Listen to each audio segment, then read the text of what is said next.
Assalamualaikum warahmatullahi wabarakatuh. Kami dari kelompok 1 ingin mempresentasikan hasil kerja kelompok kami. Sebelum itu, kami akan memperkenalkan diri kami terlebih dahulu. Saya Muharani Zahra dengan NIM 20443-1020, nomor absen 14. Saya Mutiara Dewi dengan NIM 204431008 dengan nomor absen 15. Saya Nadira Putri Sandi dengan NIM 204431031 dengan nomor absen 18. Sebelumnya kami akan menjelaskan background information-nya terlebih dahulu. Jadi kami itu ditugaskan sebagai auditor baru untuk perusahaan Pinnacle Manufacturing untuk mengaudit laporan keuangan untuk tahun yang berakhir pada tanggal 31 Desember 2016. Jadi perusahaan Pinnacle Manufacturing ini terdiri dari 3 divisi. Yang pertama divisi Wellburn itu telah berdiri selama 35 tahun dan menciptakan mesin diesel yang bertenaga untuk kapal, truk, dan juga peralatan pertanian komersial. Yang kedua itu divisi solar elektro yang menghasilkan mesin bertenaga surya yang canggih. Nah, baru-baru ini telah diakuisisi dari perusahaan manufaktur yang berteknologi tinggi. Terakhir ada divisi ketiga yaitu mesin tech, terlibat dalam berbagai operasi servis dan juga perbaikan alat berat. Divisi ini juga termasuk baru di perusahaan Pinnacle dan saat ini memasuki tahun kedua operasinya. Jadi tujuan bagian satu ini adalah untuk melakukan prosedur analisis awal sebagai bagian dari operasi perencanaan audit. Anda telah diminta untuk memusatkan perhatian Anda pada 2 tujuan prosedur analitis. Yang pertama itu memperoleh pemahaman tentang bisnis klien dan menunjukkan di mana ada kemungkinan salah saji yang meningkat. Langsung aja kita masuk ke bagian yang A. Lihat data laporan keuangan pada gambar 8/9 untuk tahun yang berjalan dan 2 tahun sebelumnya. Analisis perubahan saldo akun dari tahun ke tahun untuk setidaknya 5 item baris laporan keuangan. Nah, di sini udah ada akun balance, ada saldo di 2016, saldo di 2015, dan saldo di 2014. Kita di sini akan mencari berapa persen perubahan saldo di 2015 sampai 2016 dan juga berapa persen perubahan 2014 sampai di 2015. Yang pertama di sini ada net sales. Perubahan persenannya itu di 2015-2016 itu sebesar 1,45%. Itu dari saldo 2016 dikurang dengan saldo di 2015, lalu dibagi dengan saldo di 2015. Untuk yang persenan di tahun 2014 sampai 2015 itu ada 2,70%, itu dari saldo di 2015 kurang dengan saldo di 2014, lalu dibagi dengan saldo di 2014. Begitu pula dengan perhitungan-perhitungan selanjutnya nih, ada COGS, di 2015-2016 ada 2,85%, di 2014-15 ada 4,18%, terus ada gross profit sebesar minus 2,07% untuk 2015 sampai 2016, dan di 2014 di 2015 ini ada minus 0,86%. Selanjutnya ada operating expense, itu perubahan di 2015-2016 ada minus 2,51%, di 2014-2015 itu ada 2,40%. Selanjutnya ada income from operation, itu 1,87% untuk 2015-2016. Untuk perubahan di 2014-15 itu ada minus 23,10%. Selanjutnya sama, sampai kita mencari interest expense di perubahan persenan 2015-2016 itu minus 5,10%, untuk 2014-15-nya itu minus 4,12%. Nah, selanjutnya kita hitung setidaknya 5 rasio umum. Jadi kita akan menghitung beberapa rasio di sini. Yang pertama ada current ratio, itu rumusnya current asset dibagi dengan current liabilities. Di 2016 ini saldo current asset itu ada 53.171.743. Current liabilities-nya itu ada 30.413.148. Jadi adalah 1,75. Perhitungannya sama dengan tahun-tahun yang sebelumnya. Di 2015 itu ada 1,93, di 2014 ada 2,19. Yang kedua, kita akan mencari debt to equity ratio. Itu rumusnya debt dibagi dengan equity. Di 2016 itu saldo debt-nya itu 54.833.238 dibagi dengan saldo equity-nya itu sebesar 60.601.552. Jadi hasilnya 90,48%. Sama dengan perhitungannya yang tahun-tahun sebelumnya itu di 2015 ada 73,86%, di 2014 ada 70,81%.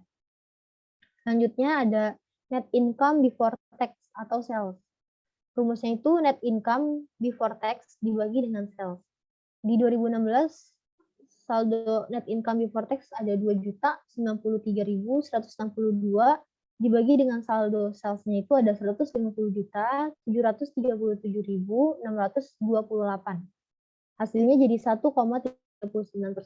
Di 2015 1,28%, dan di 2014 ada 2,11%. Selanjutnya kita akan mencari gross margin. Nah, rumusnya itu ada gross profit dibagi dengan sales.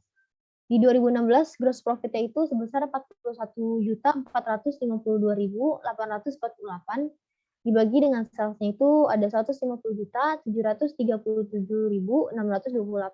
Hasilnya jadi 27,50%. Sama dengan 2015 perhitungan 2015 dan 2014 perhitungannya 2015 ada 28,49%, di 2014 ada 29,51%. Selanjutnya ada rasio return on asset atau ROA. Rumusnya net income dibagi dengan total aset. 2016 itu saldo net income-nya itu 1.209.725 dibagi dengan total asetnya itu 115.434.760. Hasilnya 1,05%. Di 2015 1,01%, di 2014 1,72%. Selanjutnya C, berdasarkan prosedur analitis yang dihitung dalam bagian A dan B, rangkum pengamatan Anda tentang bisnis Pinnacle, termasuk penilaian Anda terhadap risiko bisnis klien. Jawabannya, perusahaan Pinnacle terus mengalami pertumbuhan dalam penjualan bersih pada tahun 2016 dibandingkan tahun-tahun sebelumnya. Sayangnya, beban pokok penjualan juga terus meningkat lebih tinggi dibanding dengan penjualan bersih, yang menyebabkan turunnya persentase gross profit. Oke, selanjutnya akan dijelaskan oleh teman saya.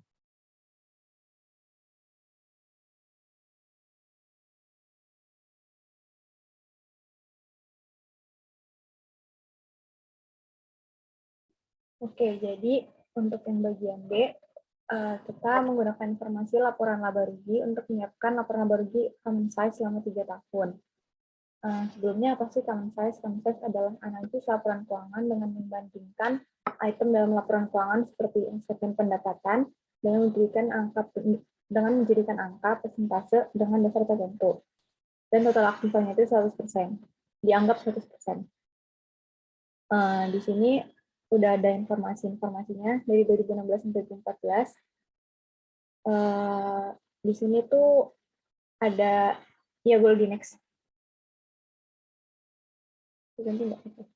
Ada property tax. Sebelumnya aja nggak apa-apa, model. Sebelumnya lagi. Nah, di situ ada property tax yang terjadi penurunan lumayan besar, yaitu $155.424. Terus baru di next. Itu ada depreciation expense, terjadi peningkatan sebesar lumayan besar juga, $694.801. yang mungkin sebagian karena pembelian gedung dan peralatan baru.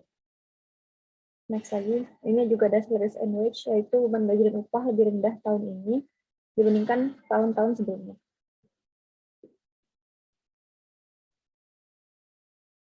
Next.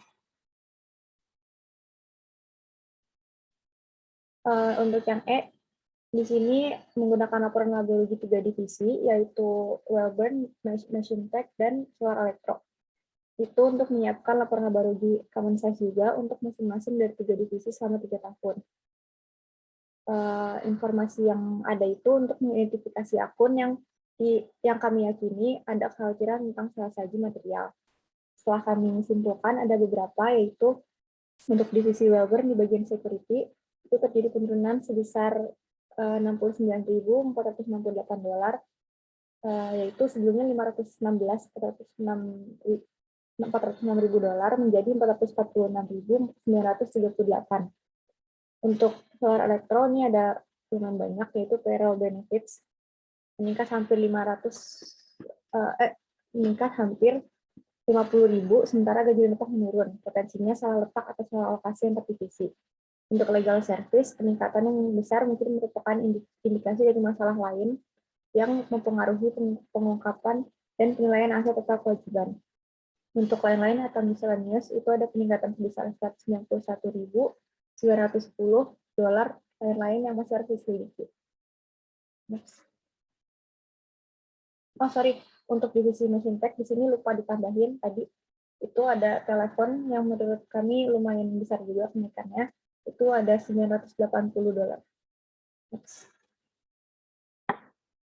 Untuk yang F, apakah kami percaya bahwa informasi dalam poin D atau E menyediakan data yang paling berguna untuk evaluasi potensi salah saji?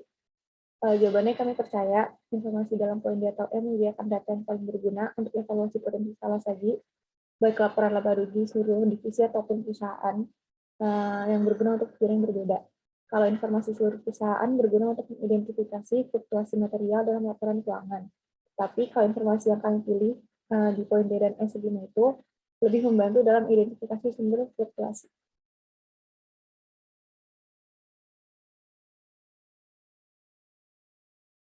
Ya, baik. Selanjutnya adalah poin yang G. Di poin G ini kita diminta untuk menganalisis saldo akun piutang, persediaan, dan hutang jangka pendek atau hutang saat ini.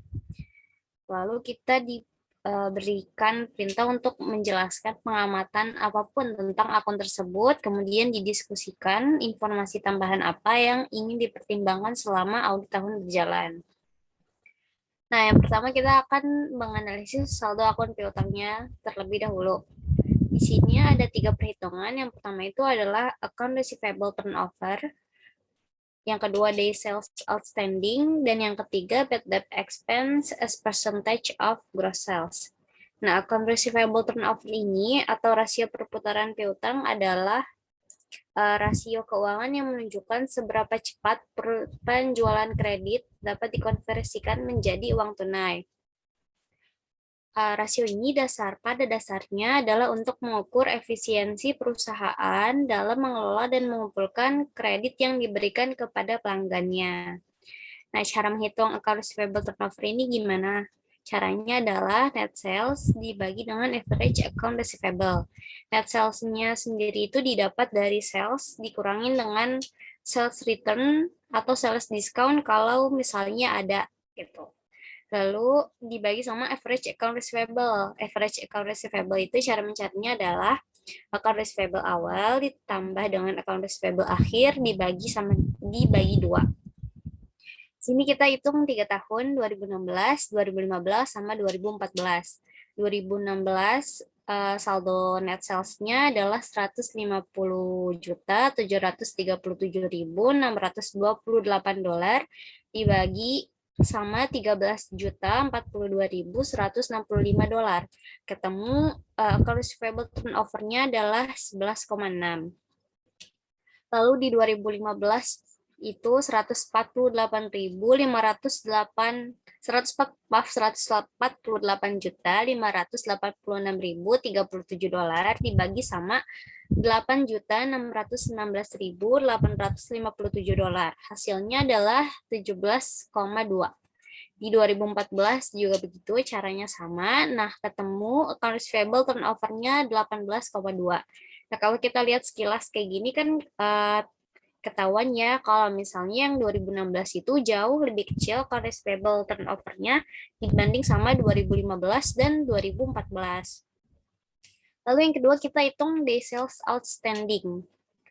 Day sales outstanding itu adalah rasio keuangan yang menunjukkan rata-rata waktu yang diperlukan oleh perusahaan untuk mengubah persediaan termasuk barang yang sedang diproduksinya ke penjualan.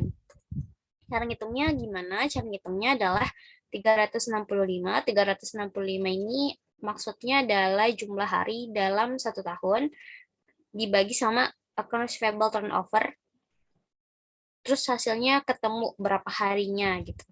Nah, kita hitung 2016 dulu, 365 dibagi sama 11,6, hasilnya adalah 31,6 hari.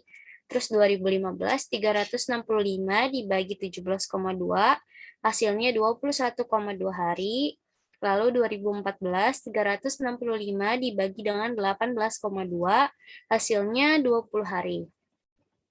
Nah, dapat kita lihat kalau sekelas kayak gini, day sales outstanding di 2016 itu jauh lebih lama dibanding sama 2015 dan juga 2014. Nah, yang ketiga, bad debt expense sebagai presentasi dari gross sales-nya. Ini kita cara menghitungnya dari yang dihitung pertama oleh Mutiara Dewi. Ini persenannya tinggal kita pindahin aja. 2016 itu ada 0,56%. Nominalnya 841.699 dolar. Lalu 2015 0,7%, nominalnya 1.034.060 dolar. Terus 2014 0,68%, 992.094 dolar. Maaf, ini bukan Mutiara Dewi, tapi yang dihitung sama tadi Nadira. Ini tuh berapa persen dari gross sales-nya. Lanjut.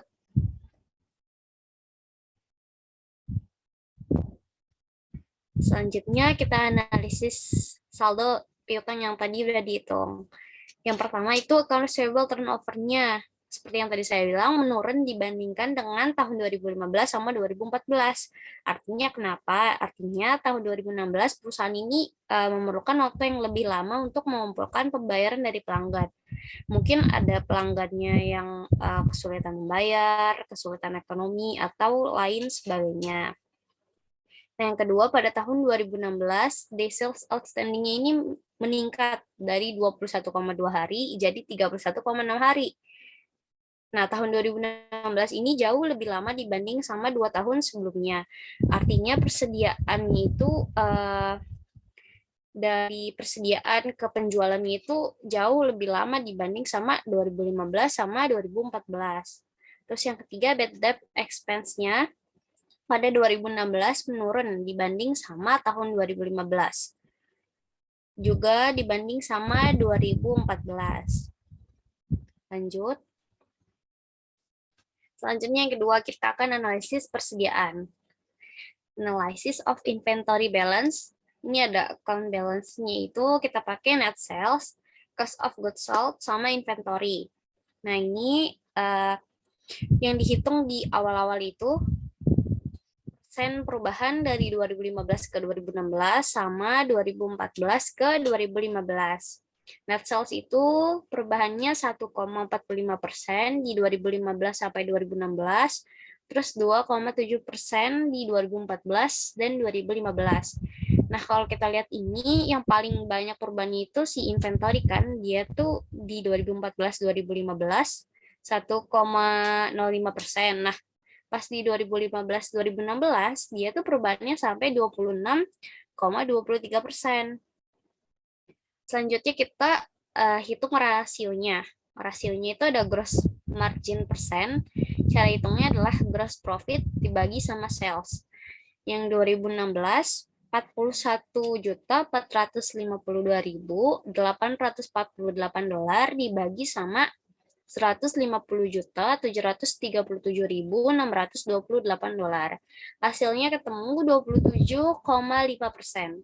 Nah, 2015 juga caranya sama, ketemu hasilnya 28,49%. Sama 2014, caranya juga masih sama, hasilnya 29,51%. Nah, kemudian kita hitung inventory turnover-nya.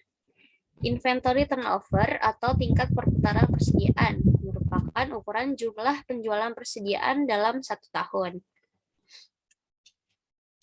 Nah, perputaran persediaan ini mengukur seberapa cepat sih perusahaan menjual persediaan dan bagaimana kita tuh untuk membandingkannya dengan rata-rata yang ada di industri. Cara ngitungnya COGS dibagi average inventory. Di tahun 2016, $109.284.780 dibagi $32.236.021. Hasilnya adalah 3,4. Terus 2015 caranya sama, hasilnya 4,2. Terus 2014 caranya juga sama, ketemu 4,0 atau 4. Terus days inventory outstanding. Ini caranya adalah days, yaitu harinya 365 dibagi sama inventory turnover. Di 2016, 365 dibagi 3,4, hasilnya 107,7. Terus 2015, 365 dibagi 4,2, hasilnya 87,7. Terus 2014, 365 dibagi 4,0, hasilnya 90,4. Boleh next dulu. Nah, analisisnya itu penumpukan persediaan yang signifikan di tahun 2016 diiringi dengan pertumbuhan penjualan yang lambat tentu saja menimbulkan kekhawatiran tentang potensi rusak dan usangnya persediaan. Nah, pada 2016 yang tadi sudah kita hitung, persediaannya itu lebih lama 20 hari di gudang dibandingkan pada tahun 2015.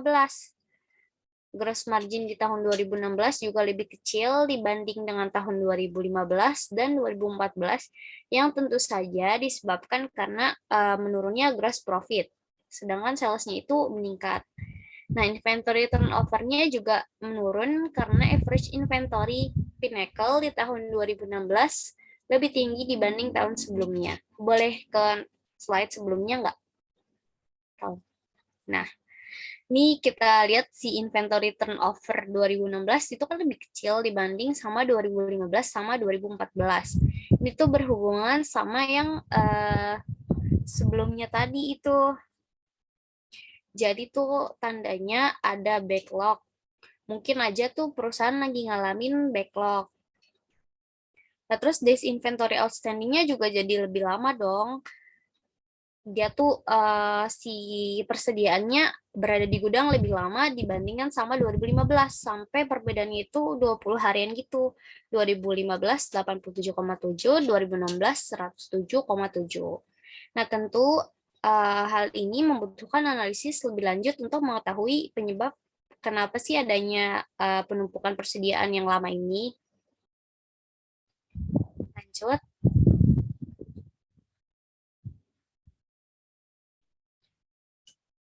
Next lagi.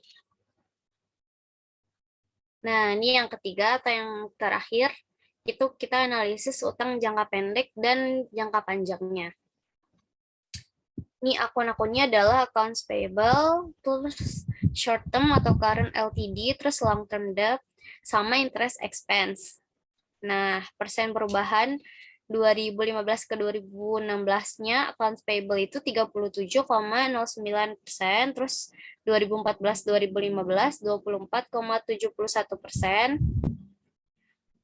Terus si short term-nya ini, short term jauh banget bedanya. Kalau 2014-2015 dia tuh perubahannya cuma 6,26%. Nah, begitu 2015 ke 2016 dia perubahannya sampai 44,57%, nyaris 45% kan. Terus long term debt juga tadinya itu di 2014-2015 dia minus. Terus di 2015-2016 jadi positif 9,3%. Interest expense-nya masih sama, masih positif, tapi dia meningkat dibanding sama 2014-2015. Boleh next. Jadi analisisnya, account payable mengalami peningkatan sebesar 12,38% dari sebelumnya. Terus short term-nya itu mengalami peningkatan yang drastis, hampir mencapai angka 45%, kayak yang tadi sudah saya bilang. Terus long term debt-nya itu juga meningkat jadi 9,3%. Nah, tapi meskipun short term-nya sama long term-nya ini meningkat, interest expense-nya itu justru mengalami penurunan hampir 5% di tahun 2016. Nah, hal ini karena adanya perubahan yang drastis, terus abis itu interest expense-nya mengalami penurunan, kita membutuhkan pekerjaan tambahan seperti perhitungan ulang untuk mengatasi kemungkinan salah saji material ini. Next.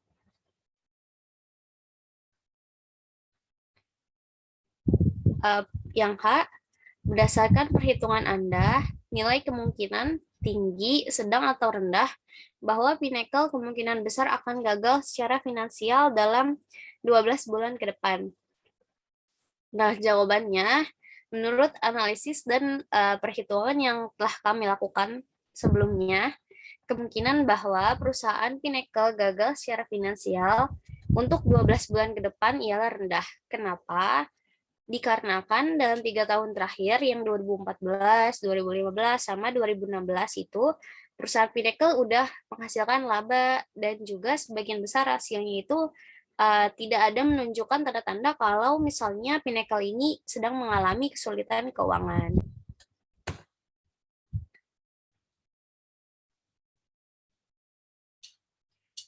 Sekian yang dapat kelompok kami sampaikan.